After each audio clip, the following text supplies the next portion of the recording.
Hello guys, मैं समीर आप सभी का एक बार फिर से स्वागत करता हूं मेरे YouTube channel insights education hub पर। गाइस, जैसे कि लास्ट सेशन के अंदर हमने अपनी बात की थी, हमने अपना चैप्टर नंबर 13 किया था, तो आज हम अपने चैप्टर नंबर 14 की यहाँ पर बात करने जा रहे हैं। Chapter number 14 class 11th class का जो चैप्टर नंबर 14 है, जिसका नाम है ऑसिलेशन। 11th क्लास का ये चैप्टर है, चैप्टर नंबर 14, और जिसका नाम रहेगा आपका ऑसिलेशन। तो देखते हैं गाइस, इस चैप्टर के अंदर हमारे लिए कौन कौन से इंपॉर्टेंट पॉइंट थे। और ये मैं आपको बता दूँ, ये जो आपकी वीडियो चल रही है, ये नीट के लिए, जेई के लिए, इन सभी क्लासेस के लिए इम्पोर्टेंट रहेंगी। और आप नीट, जेई या फिर एमएनएस है, जो भी आपके एयरफोर्स के बैच हैं या कोई भी आर्म फोर्सेस के जो डिफेंस सर्विसेज हैं, उन सब के लिए ये क्लासेस बहुत ज़्यादा इंपॉर्टेंट हैं। आजकल एचएसएससी के बच्चों के लिए क्लास इंपॉर्टेंट हो गई है। तो चलिए गाइस, हम अपने सेशन को आगे बढ़ाते हैं और देखते हैं इस चैप्टर में हमारे लिए इंपॉर्टेंट क्या क्या है। पहली बात आती है पीरियोडिक एंड ऑसिलेटरी मोशंस। पहली बात है कि पीरियोडिक मोशन क्या होता है। पीरियोडिक मोशन क्या होता है, मान लो पीरियोडिक मोशन एक्चुअली क्या होता है, एक पीरियड के बाद, एक पर्टिकुलर टाइम के बाद कोई भी चीज़ अपने आप को उसी मोशन को रिपीट करे, जैसे कोई वेव होती है, ठीक है। ये हर पीरियड के साथ क्या कर रही है, एक पीरियोडिक मोशन कब होगा, मान लो ये यहाँ से यहाँ तक जाने में, यहाँ से ऐसे ये कंप्लीट साइकिल पूरी करने में, हाफ साइकिल पूरी करने में 1 सेकंड लेती है, तो नेक्स्ट हाफ साइकिल भी 1 सेकंड में पूरा करती है, ठीक है। तो एक पॉइंट ऑफ टाइम के बाद, एक इंटरवल ऑफ टाइम के बाद वो अपने आप को क्या उसी मोशन को फिर से रिपीट करे, तो उसे क्या कहते हैं, पीरियोडिक मोशन कहते हैं, ठीक है। ऑसिलेटरी मोशन होता है एक ही जगह पर टू एंड फ्रो मोशन करना, एक ही जगह पर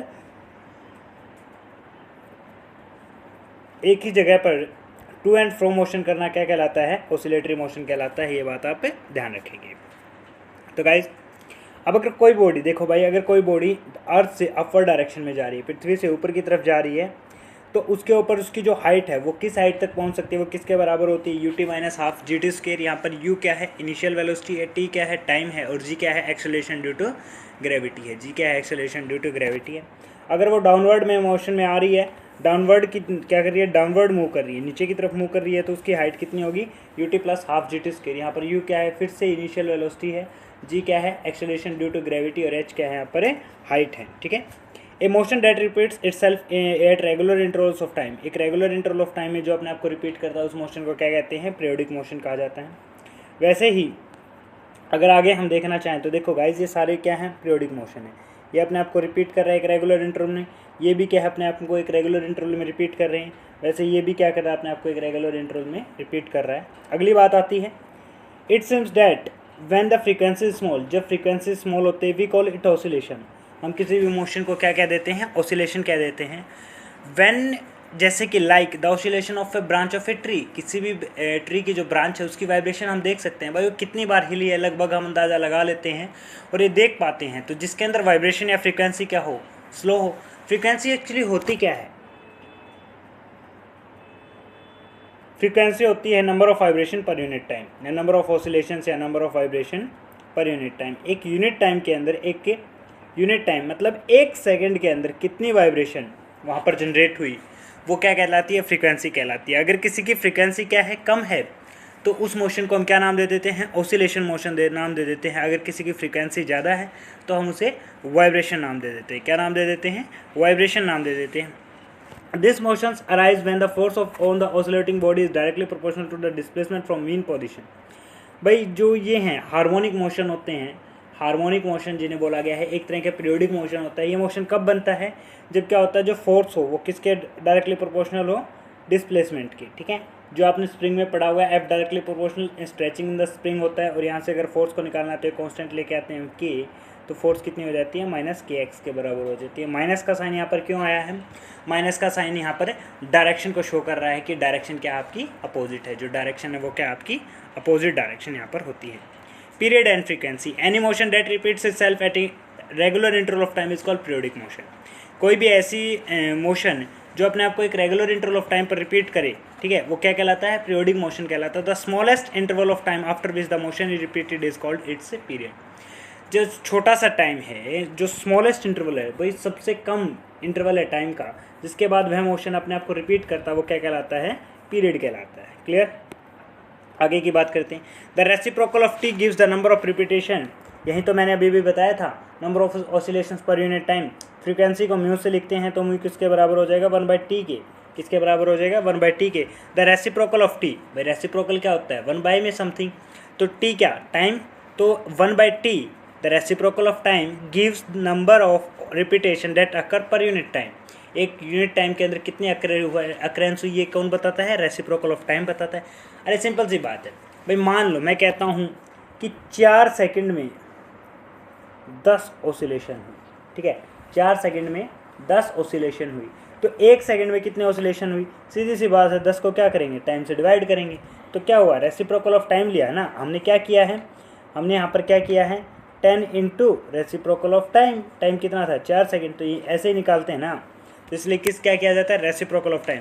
this quantity is called the frequency of periodic motion, ये क्या कहलाती है frequency of periodic motion. It is represented by symbol mu, ये किससे एक सिंबल म्यू से रिप्रेजेंट करती है, और म्यू किसके बराबर होता है 1/t के बराबर होता है, ठीक है।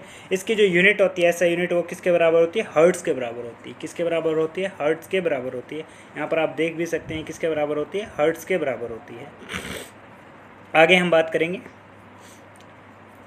अब यहाँ पर देखेंगे an oscillating simple pendulum its motion can be described in terms of angular displacement theta from vertical, ये कोई ज़्यादा इंपॉर्टेंट नहीं था भाई। जो ऑसिलेशन है, ठीक है, पीरियोडिक फंक्शन को हम किस फॉर्म में लिख सकते हैं, F = a cos omega t, a cos omega t, a यहाँ पर क्या है एम्पलीट्यूड है, ए यहाँ पर क्या है एम्पलीट्यूड है।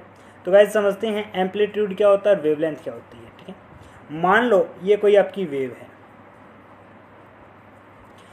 तो मैक्सिमम हाइट उस वाले को क्या बोलते हैं, क्रस्ट बोलते हैं, और इसे क्या बोलते हैं, जो पॉजिटिव साइकिल होती है ऊपर की तरफ जो बनती है उसे पॉजिटिव साइकिल बोलते हैं, नीचे की तरफ जो बनती है उसे नेगेटिव साइकिल बोलते हैं, इसे ट्रफ बोलते हैं, ठीक है। तो जो क्रस्ट बनता है उसकी मैक्सिमम हाइट को हम क्या कहते हैं, एम्पलीट्यूड। किसी ट्रफ या किसी क्रस्ट की मैक्सिमम हाइट को क्या कहते हैं, एम्पलीट्यूड कहते हैं। दो क्रस्ट या दो ट्रफ के बीच की दूरी को हम क्या कहते हैं, वेवलेंथ कहते हैं। दो क्रस्ट या दो ट्रफ के बीच की दूरी को हम क्या कह देते हैं गाइस, वेवलेंथ कह देते हैं, समझेंगे। ये दो क्रस्ट हैं और ये दो ट्रफ हैं, तो दो क्रस्ट या दो ट्रफ के बीच की दूरी को हम क्या कह देते हैं, वेवलेंथ कह देते हैं। क्लियर है, तो ये बात आप ध्यान रखेंगे, दो क्रस्ट और दो ट्रफ के बीच की दूरी को क्या कहा जाता है, वेवलेंथ कहा जाता है। आगे पढ़ते हैं। The function f t is then periodic and its period t is given by t = 2 pi omega, ठीक है 2 पाई बाई ओमेगा। तो यहाँ पर अगर टाइम निकालना हो, क्या निकालना होगा इसे, टाइम निकालना हो, टी निकालना हो, तो किसके बराबर होगा, टी = 2 पाई बाई ओमेगा, और ओमेगा यहाँ पर क्या है, ठीक है ओमेगा यहाँ पर क्या है, एंगुलर फ्रीक्वेंसी है, एंगुलर फ्रीक्वेंसी है। अब आगे चलते हैं, अगर डी और फाई कांस्टेंट हैं तो डी क्या है, डी डिस्प्लेसमेंट है। यहाँ पर जो डी है वो क्या है, डिस्प्लेसमेंट। उसे निकालने का मेथड क्या है, √a² + b², या फिर tan फाई, जो फाई उसके अंदर फेज चेंज आता है, क्या आता है फेज चेंज, वो कितना आता है tan इनवर्स b/a। अब आप फेज चेंज पूछेंगे क्या होता है, ऐसे चैप्टर वैसे तो बहुत मुश्किल होता है पर समझ पाएंगे। ये मान लो थीटा पर है, ये क्या है थीटा पर, और ये कितना है 2 थीटा है। तो भाई जो दूसरी वेव थी और अच्छे से समझते हैं, ये आपके y एक्सिस है, ये x एक्सिस है, एक तरंग ऐसे चल रही है, दूसरी तरंग ने यहाँ से चलना शुरू किया। अब देखा जाए तो क्या है, इसका एक एंगल है, वैसे ही इसका भी एक एंगल है, तो इसका जो एंगल है वो इसके एंगल से कितना बदला हुआ है, या फिर कितना इन दोनों के बीच में जो एंगल है, इन दोनों के एंगल में कितने का बदलाव है, ये क्या कहलाता है, फेज चेंज कहलाता है। क्या कहलाता है, फेज चेंज कहलाता है। क्लियर। आगे हम देखेंगे सिंपल हार्मोनिक मोशन, जिसे SHM बोला जाता है। वैसे बहुत ज़्यादा इंपॉर्टेंट टॉपिक रहता है आपके एग्जाम के लिए SHM। xt क्या होता है, displacement, x as a function of time. Displacement जो x है वो क्या होता है, फंक्शन ऑफ टाइम है। किसके अंदर, इक्वेशन के अंदर। किस इक्वेशन के अंदर, मैं भी आपको दिखाता हूँ। आपने इक्वेशन पढ़ी होगी, नहीं,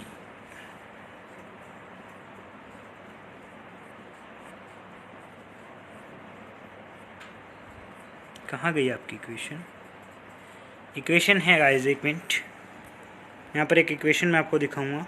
उस इक्वेशन के अंदर ये x और t की बात यहाँ पर की जा रही है, ये रही ft = a sin omega T या b cos ओमेगा टी, ये इक्वेशन है एक तो, और एक यहाँ पर पड़ी थी a cos ओमेगा टी। तो इक्वेशन के अंदर देखा जाए तो xt क्या है, displacement, x as a function of time है, a क्या है एम्पलीट्यूड है, ओमेगा क्या है angular frequency, omega t plus क्या है फाई, क्या है, फेज़ है, टाइम डिपेंडेंट है, और फाई क्या है, फेज़ कांस्टेंट है। फाई क्या है, फेज़ कांस्टेंट है। आगे चलते हैं। At any time t is determined by the argument omega t plus five in the cosine function. अगर आपको टाइम निकालना है t, तो वो argument omega t plus five से निकलेगा, किसके अंदर, कोसाइन फंक्शन से।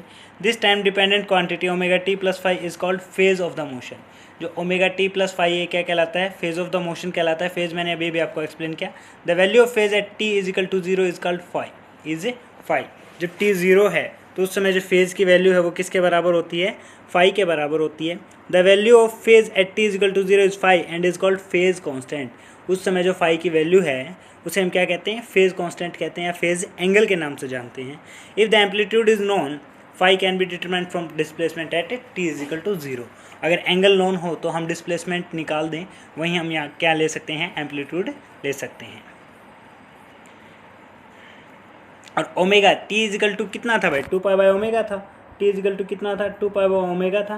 तो ओमेगा कितना हो जाएगा, 2 पाई बाय t हो जाएगा। तो एंगुलर फ्रीक्वेंसी किसी भी क्वेश्चन में निकालनी हो तो हम क्या से निकालेंगे, 2 पाई बाय t से हम वहाँ पर एंगुलर फ्रीक्वेंसी कैलकुलेट करते हैं। Omega is called angular frequency of SHM। It's SI unit is radian पर सेकंड। अगर इसकी आपसे SI यूनिट पूछ ले तो कितनी रहेगी, रेडियन पर सेकंड रहेगी। Since the frequency of oscillation is simply 1/t, omega is 2 pi times the frequency of oscillation. Omega जो होती है एंगुलर फ्रीक्वेंसी होती है वो 2 टाइम्स मल्टीप्लाई होती है किसके, सिंपल फ्रीक्वेंसी के, फ्रीक्वेंसी ऑफ ऑसिलेशंस के।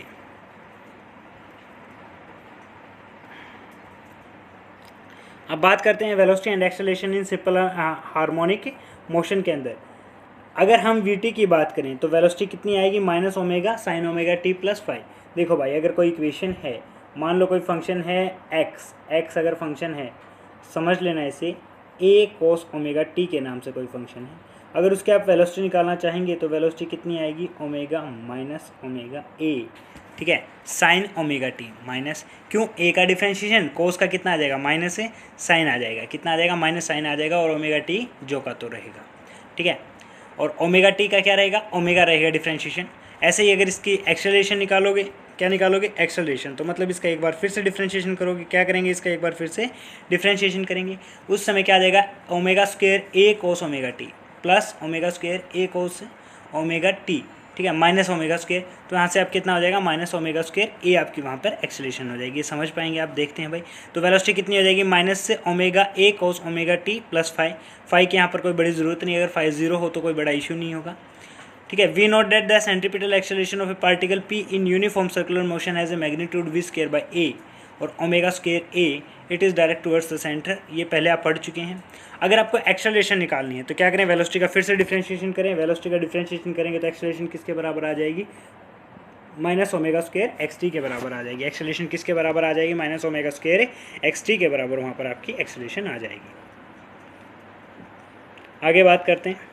हमें पता है फोर्स किसके बराबर होती है, ma के बराबर होती है, ठीक है। नॉर्मल जो फोर्स होती है, न्यूटन सेकंड लॉ के अनुसार फोर्स किसके बराबर होती है, मास इंटू एक्सेलरेशन की। एक्सेलरेशन की वैल्यू कितनी है, ओमेगा स्क्वायर एक्स है, कितनी है, ओमेगा स्क्वायर एक्स है। तो ft कितनी हो जाएगी, माइनस के एक्स टी, माइनस के एक्स टी के बराबर आपकी क्या हो जाएगी एक्सेलरेशन। और के यहाँ पर क्या लिखा गया है, m ओमेगा स्क्वायर। के किसको बराबर माना गया है, m ओमेगा स्क्वायर। तो यहाँ से ओमेगा निकालना चाहेंगे तो कितना आ जाएगा, अंडर के बाई एम, अंडर के बाई एम यहाँ पर आ जाएगा। अगर स्प्रिंग के केस में आपसे एनर्जी पूछी जाए तो मैं पहले ही पढ़ा चुका हूँ। स्प्रिंग के केस में एनर्जी होती है 1/2 kx स्क्वायर, ठीक है। x यहाँ पर डिस्प्लेसमेंट होता है, जो स्प्रिंग को जिस लेंथ तक खींचा गया है वो x है, और k यहाँ पर एक कांस्टेंट होता है, जिसे आप किस नाम से जानते हैं, स्प्रिंग कांस्टेंट के नाम से जानते हैं। आगे बात करते हैं energy in simple harmonic motion. यहाँ पर क्या पूछा गया है, एनर्जी पूछा गया है। अगर टाइम पीरियड पूछ ले किसके अंदर, सिंपल हार्मोनिक मोशन के अंदर, तो वैल्यू याद रखना, कैसे निकालोगे, 2 pi under root m by 2k, 2 pi under root m by 2k ना 2k से आप क्या करेंगे, वहाँ पर वैल्यू निकालेंगे। अगर बात करी जाए energy in simple harmonic motion, simple harmonic motion में एनर्जी निकालनी हो तो कितनी आएगी, k is equal to half mv square होता है काइनेटिक एनर्जी के लिए, ठीक है। v की जगह क्या रखेंगे, ओमेगा, अभी भी तो पढ़ा था, v किसके बराबर आई थी, v बराबर था omega a sine omega t plus five, और वो भी कैसा, माइनस का। तो वैल्यू रखी तो कितना आया, half m omega square a square sine square omega t plus five, half m omega square को क्या माना था, अभी k माना था, हाफ के a square sine square omega t plus 5 function of time being 0 when the displacement is maximum. जब displacement maximum होगा तो टाइम का फंक्शन हम क्या कर देंगे, 0 कर देंगे। और maximum when the particle is at the mean position, और जब मैक्सिमम कब होगा, जब पार्टिकल कब होगा, मीन पोजीशन पर होगा। तो जो पोटेंशियल एनर्जी है वो कितनी रहेगी, हाफ के एक्स के रहेगी। यू एक्स कितनी आ जाएगी, हाफ के एक्स के रह जाएगी। और एक्स की वैल्यू पुट करते हैं तो a square cos square omega t plus 5। ठीक है, जो पोटेंशियल एनर्जी होती है वो क्या होती है, 0 होती है। कहाँ पर, मेन पोजीशन। देखो भाई यहाँ पर जो काइनेटिक एनर्जी होती है वो कहाँ पर होती है, एंड पॉइंट्स पर। समझेंगे कैसे, मान लो ये कोई सिंपल पेंडुलम है तो ये एंड पॉइंट्स पर क्या होती है, काइनेटिक एनर्जी मैक्सिमम होती है और यहाँ पर क्या होती है, मिनिमम होती है। वैसे ही यहाँ पर जो पोटेंशियल एनर्जी होती है वो क्या होती है, मैक्सिमम होती है और एंड पॉइंट पर पोटेंशियल एनर्जी मिनिमम होती है। पोटेंशियल एनर्जी मिनिमम होती है। क्लियर है।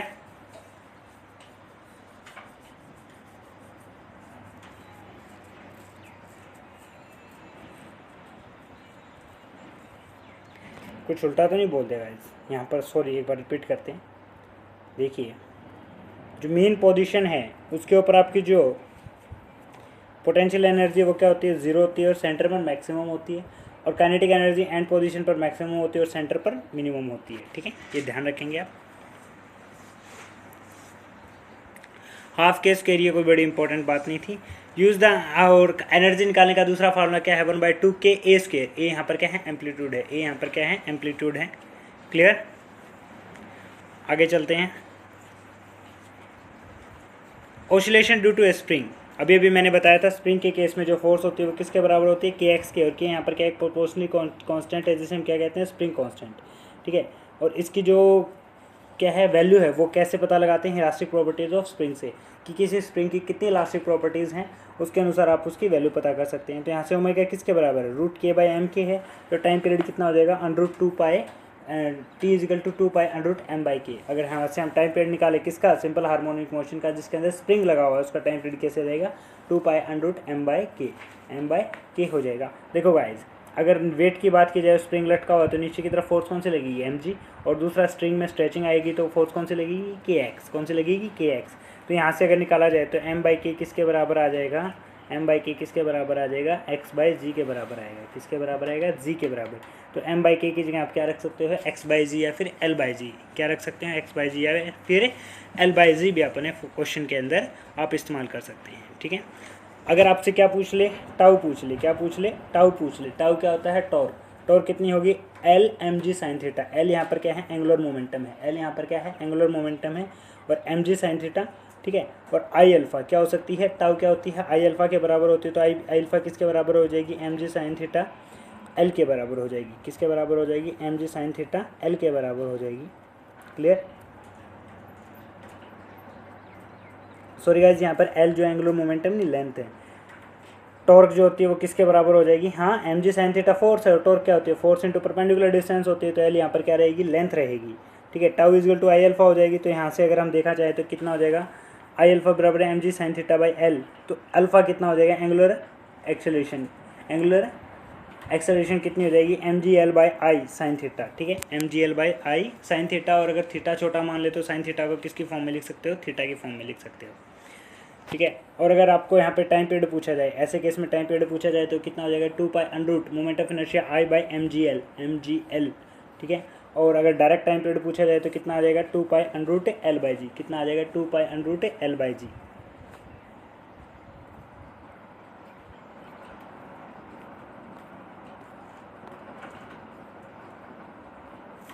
ओमेगा डैश कितना होता है, √k/m - b²/4m²। ये कोई ज़्यादा इंपॉर्टेंट आपके लिए है नहीं। Now the mechanical energy of the undamped oscillation. Undamped oscillator कौन से होते हैं भाई, जिनकी जो एम्पलीट्यूड है वो डिक्रीज ही ना हो। अनडैम्प्ड कौन से होते हैं, जिनका एम्पलीट्यूड कभी डिक्रीज ही ना होने, क्या कहते हैं, अनडैम्प्ड ऑसिलेशन कहते हैं। उनकी मैकेनिकल एनर्जी किसके बराबर आएगी, हाफ के a² के बराबर आएगी। और डैम्प्ड ऑसिलेशन के लिए कांस्टेंट नहीं होती, पर डिपेंड करेगी किसके ऊपर, E = हाफ के a² b⁻⁴ e⁻⁻ -bt/m के बराबर होगी, -bt/m के बराबर होगी। ये बात आप ध्यान रखेंगे। फोर्स्ड ऑसिलेशन और रेजोनेंस को समझेंगे। When A system is displaced from its equilibrium position and release, it oscillates with natural frequency omega and the oscillation called free oscillation। अगर किसी सिस्टम को उसके इनिशियल पोजीशन से किसी भी पोजीशन से छेड़ा जाता है, मान लो ये कोई बॉल लटकी हुई है, इस बॉल को हमने क्या कर दिया, छेड़ दिया, हिला दिया, तो ये अपनी अगर नेचुरल फ्रिक्वेंसी से मूव करती रहेगी तो ये क्या कहलाएगा, फ्री ऑसिलेशन कहलाएगा। अगर हम इसे ज़बरदस्ती कुछ समय के बाद हम इसे क्या करते हैं, बार बार पुश करते रहते हैं ताकि ये कॉन्टिन्यूस चलती रहे, तो ऐसे ऑसिलेशन को क्या कहते हैं, फोर्स्ड ऑसिलेशन या ड्राइवन ऑसिलेशन कहते हैं। क्या कहते हैं, फोर्स्ड ऑसिलेशन या ड्राइवन ऑसिलेशन इन्हें कहा जाता है। एक इसके बराबर होता है एफ नॉट, ये भी कोई ज़्यादा इंपॉर्टेंट आपके लिए है नहीं। Small damping and driving forces far from natural frequency. Amplitude निकालना हो तो कितना आएगा, force by m square omega square minus omega d square. Omega d क्या है, डैम्प्ड ऑसिलेशंस की जो एंगुलर फ्रीक्वेंसी वो ओमेगा डी है, plus omega d square b square raised to power 1/t। ठीक है, अगर आपकी जो ऑसिलेशन है स्मॉल डैम्पिंग है और ड्राइविंग फोर्स क्या है, नेचुरल फ्रीक्वेंसी से बहुत ज़्यादा है, ड्राइविंग जो फ्रीक्वेंसी वो नेचुरल फ्रीक्वेंसी से बहुत ज़्यादा है, तो ऐसे केस में फोर्स कितनी, एम्पलीट्यूड कितना हो जाएगा, force by m omega square minus omega d square damping के लिए। ठीक है, अगर ड्राइविंग फ्रीक्वेंसी क्लोज है नेचुरल फ्रीक्वेंसी की, तो ऐसे केस में एम्पलीट्यूड कैसे निकालेंगे, f naught by omega d b से आप वहाँ पर निकालेंगे। The phenomena of increase in amplitude when the driving force is close to the natural frequency of the oscillator is called resonance. भाई एम्पलीट्यूड को इंक्रीज होना कब, जब ड्राइविंग फोर्सेज नेचुरल फ्रीक्वेंसी के, ड्राइविंग जो फ्रीक्वेंसी है वो नेचुरल फ्रीक्वेंसी के पास हो या उस जैसी हो, उस समय किसके बराबर आता है, उसे रेजोनेंस कहते हैं। किसके बराबर होता है, रेजोनेंस के बराबर होता है। तो गाइस इस चैप्टर की समरी पर आते हैं। The motion that repeats itself is called periodic motion. एक ऐसा मोशन जो अपने आप को रिपीट करता है वो क्या कहलाता है, पीरियोडिक मोशन कहलाता है। The period time T is the time period for which complete oscillation it is related by frequency. By time frequency क्या होती है, 1/t के बराबर होती है। टी किसके बराबर होता है, 1/फ्रीक्वेंसी के बराबर होता है।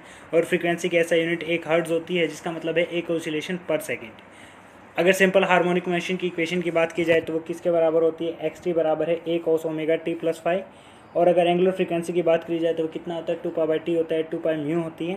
vt अगर लीनियर जो आपकी वेलोसिटी है उसकी बात की जाए तो omega a sin omega t plus 5।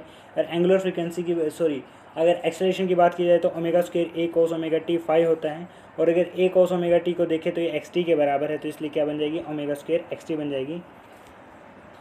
अगर एनर्जी की बात की जाए तो kinetic energy half m v square रहेगी और जो potential energy half k x square की रहेगी। अगर फ्रिक्शन वहाँ पर नहीं है तो नेट जो एनर्जी रहेगी वो किसके बराबर होगा, के प्लस यू के बराबर होगा। ओमेगा किसके बराबर होते हैं, एंगुलर फ्रीक्वेंसी √k/m के बराबर होती है, कि यहाँ पर कांस्टेंट और m यहाँ पर क्या है, मास है। टाइम पीरियड निकालना है तो कितना आएगा, t/2π√m/k या फिर t=2π√L/g के बराबर आप यहाँ से निकाल पाएंगे। The mechanical energy in real oscillating system decreasing during oscillation, ये आप यूनिट्स याद रखेंगे। फिजिकल क्वांटिटी क्या है, उनके सिंबल क्या है, उनके डायमेंशंस क्या हैं, यूनिट्स क्या हैं, ये सारी चीज़ें आप पे ध्यान रखेंगे। तो गाइस आप लोग, मेरे को लग रहा है कि आप वीडियो को अच्छे से देख नहीं रहे हैं, ना उन वीडियो पे ज़्यादा रिएक्ट करते हैं। प्लीज़ अब वीडियो देखें तो आप सभी से इतना तो मैं उम्मीद कर सकता हूँ, आप शेयर नहीं करते तो एटलीस्ट हर वीडियो को लाइक ज़रूर कर दीजिए। आपके एक व्यू के साथ आप एक लाइक भी वहाँ पर ज़रूर बढ़ाने की कोशिश करेंगे। और गाइस अच्छा लगेगा अगर आप मेरी वीडियो को अपनी सोशल मीडिया प्लेटफॉर्म पर शेयर करेंगे तो मुझे और भी ज़्यादा अच्छा लगेगा, क्योंकि जितने ज़्यादा व्यू बढ़ेंगे तो उतना ही कुछ मैं अलग करने की सोचूंगा आप बच्चों की। और अगर आपको लगता है कि किसी और तरीके से आप इस चीज़ को पढ़ना चाहते हैं या कोई भी डाउट रहता है तो प्लीज़ कमेंट जरूर करना, ठीक है, कमेंट जरूर किया करो। Which of the following example, ये कुछ आपके क्या हैं क्वेश्चंस हैं, इनका अभी तक मैंने इतनी सारी वीडियो बनाई, ये सेकंड लास्ट चैप्टर था, कल इसका फाइनल चैप्टर मैं आपको करवा दूंगा। अभी तक मैंने एक भी स्टूडेंट्स ऐसा नहीं देखा जिसने कमेंट किया हो कि सर मुझे इस क्वेश्चन में डाउट था।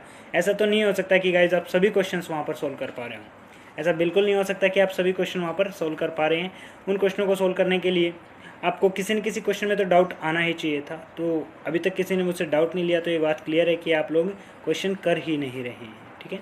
आप आकर समरी पर ही वीडियो को बंद कर देते हैं, ऐसा नहीं करना चाहिए आप लोगों को। तो guys please like share and subscribe. फिर से वहीं रिपीट कर रहा हूँ, अगर आपको वीडियो अच्छी लगती हैं तो please like share and subscribe. Like तो एटलीस्ट आप पक्का कर सकते हैं, लाइक शेयर एंड सब्सक्राइब, ठीक है। Thank you guys and have a nice day.